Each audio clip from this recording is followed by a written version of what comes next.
और गांव में औरतों की छोटी काटने की घटना होने लगी थी। जैसे ही रात होती, एक चुड़ैल अपने हाथ में खंजर लेकर आती और जो भी औरत उसे सोती हुए मिलती, वह चुड़ैल उसकी छोटी काट कर वहां से चली जाती। किसी को ये समझ नहीं आ रहा था कि ऐसा क्यों है। अरे भगवान, अपने बालों को छुपा कर रखो।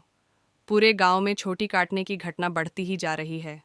कहीं उस चुड़ैल की नज़र तुम्हारे लंबे बालों पे चली गई तो वो तुम्हारी छोटी काट कर ले जाएगी। अजी, आप घबराती क्यों हो? मुझे कुछ नहीं होने वाला। इतना बोलकर आदर्श वहां से चला जाता है। फिर रात होने पर वह छोटी काटने वाली चुड़ैल फिर से गांव में आती है। वह अपने शिकार को इधर उधर ढूंढ रही होती है। तभी उसे एक औरत सोती हुई दिखाई देती है। वह चुड़ैल उस घर में चली जाती है। वह जैसे ही औरत की छोटी खटती है, उसकी नींद खुल जाती है। हे भगवान, ये चुड़ैल अंदर कैसे आ गई? इसने तो मेरी चोटी काट ली। अरे, मैं तो मर गई। तभी वह चुड़ैल उसकी छोटी को लेकर वहां से उड़ जाती है। वो औरत उस चुड़ैल के पीछे पीछे बाहर आ जाती है और उसे इधर उधर ढूंढने लगती हैं।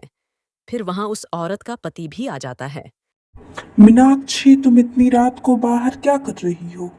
अरे देखिए ना, उस चुड़ैल ने मेरी चोटी काट ली और पता नहीं अंधेरे में कहाँ गायब भी हो गई। उस चुड़ैल ने तुम्हें तो कोई नुकसान नहीं पहुंचाया। मीनाक्षी, तुम इतना परेशान मत हो, तुम्हारे बाल दोबारा बढ़ जाएंगे। वैसे भी इतनी रात हो चुकी है, तुम घर चलो। अगले दिन सुबह होने पर मीनाक्षी की चोटी कटने की बात पूरे गांव में फैल जाती है। सब लोग उस चुड़ैल के बारे में बातें कर रहे होते हैं। आदर्श को भी अपनी पत्नी की फिक्र होती है। वह कुछ दिनों से अपने खेतों में ही सो रहा था ताकि रात में कोई जानवर फसल खराब न करें। तो वह अपने घर की ओर चल देता है। वैसे भी खेतों में सोने का आज आखिरी दिन था। घर पहुंचकर वह अपनी पत्नी के कमरे में जाता है तो देखता है कि उसकी पत्नी अपने बालों को संवार रही होती है। अरे शांति, तुम्हें पता चला? कल रात को मेरे दोस्त मोहनलाल की पत्नी की छोटी उस चुड़ैल ने काट ली। मुझे तो तुम्हारे लिए बहुत डर लग रहा है। अजी, हमें घबराने की कोई ज़रूरत नहीं है। आप डरिए मत, मुझे कुछ भी नहीं होगा। शांति, तुम्हारे बाल तो दिन ब दिन लंबे ही होते जा रहे हैं। पहले तो ये इतनी तेजी से नहीं बढ़ रहे थे, ये अचानक से इन्हें क्या हो गया? हाँ, इस समय मैं अपने बालों की केयर कर रही हूँ। केयर तो ठीक है, पर तुम इन्हें बांध के रखा करो। चुड़ैल की नज़र पड़ गई तो अगला नंबर तुम्हारा ही होगा। फिर आदर्श अपने दोस्त मोहनलाल से मिलने उनके घर जाता है। अरे भाई मोहनलाल, कैसे हो? भाभी के बारे में पता चला, सुनकर बहुत दुख हुआ। क्या बताऊं आदर्श भाई, जब से मीनाक्षी की चोटी कटी है, रो रो कर उसका बुरा हाल है। और बताओ, शांति भाभी तो ठीक है ना? अभी तक तो ठीक है, आगे का कुछ बोल नहीं सकते।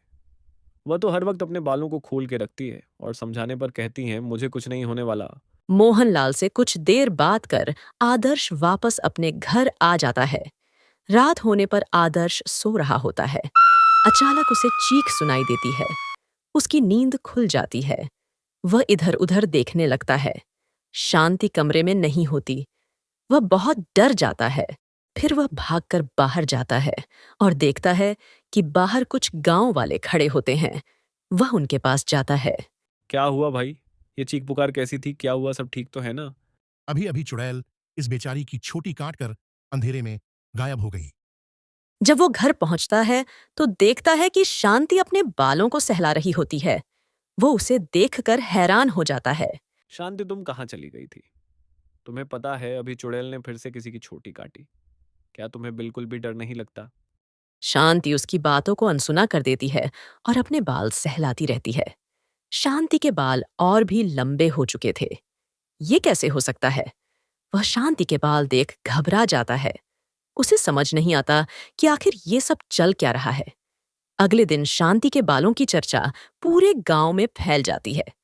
सब लोग उसके बालों के बारे में बातें कर रहे होते हैं। अरे भाई, जब जब चुड़ैल किसी की छोटी काटती है, तब तब शांति के बाल बढ़ जाते हैं। लगता है शांति ही चुड़ैल है। आदर्श उन सारे गांव वालों की बातें सुन रहा होता है। उसे कुछ समझ नहीं आता कि वह अब क्या करे। फिर वह मोहनलाल के पास मदद मांगने जाता है। मोहनलाल भाई, मुझे लगता है शांति ही चुड़ैल है जो गांव में सबकी छोटी काट रही है। भाई, तुम ऐसा क्यों बोल रहे हो?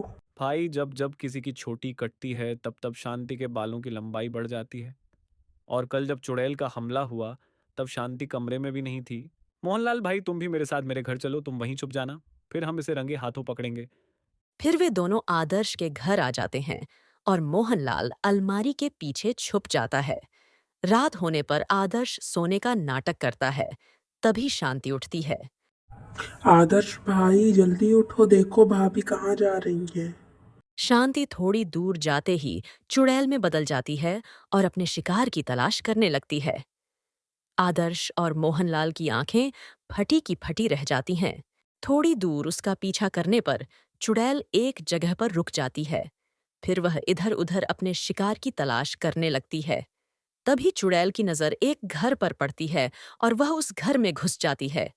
वहां उसे एक औरत सोती हुई दिखाई देती है। वो जैसे ही उस औरत के बाल काटती, उसकी शक्तियां खत्म हो जाती हैं। उसके बाल काटते ही उसके बाल टूटने लगते हैं। उसका सारा जादू खत्म हो जाता है। जैसे ही चुड़ैल की शक्तियां खत्म हो जाती हैं, शांति चुड़ैल से आजाद हो जाती है। तभी आदर्श और मोहनलाल वहां पहुंच जाते हैं। फिर मोहनलाल शांति को बताता है कि उसने और आदर्श ने मिलकर यहाँ नकली बाल रखे थे ताकि उसे काटते ही उस चुड़ैल की चोटी कट जाए और चोटी कटते ही चुड़ैल की सारी शक्तियाँ खत्म हो जाए। मोहनलाल भाई आपका बहुत बहुत शुक्रिया। आदर्श अपनी पत्नी को वापस पाकर बहुत खुश हो जाता है और वे दोनों हंसी खुशी रहने लगे।